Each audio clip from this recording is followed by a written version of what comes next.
kalikasan ay alagaan. Dito nanggagaling ang hangin, tubig at pagkain natin kailangan upang mabuhay. Subalit nahaharap ang ating kapaligiran sa matinding pagkasira dahil sa gawa ng tao. Ang hindi wastong pagtatapon ng basura ay nagdudulot ng pababara ng mga daluyan ng tubig na nagiging sanhi ng pagbaha.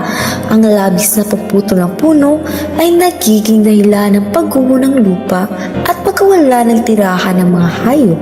Samantalang ang polusyon sa hangin at tubig ay nagdudulot ng iba't ibang sakit sa tao.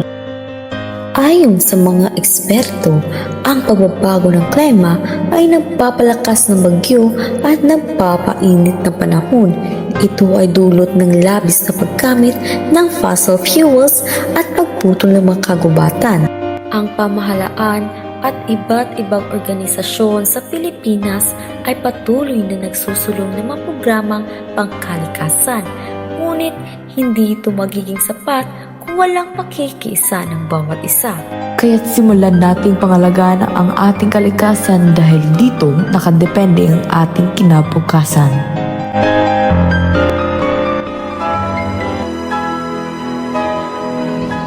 Nakakalungkot isipin na marami pa rin hindi marunong magtapon ng basura ng tama.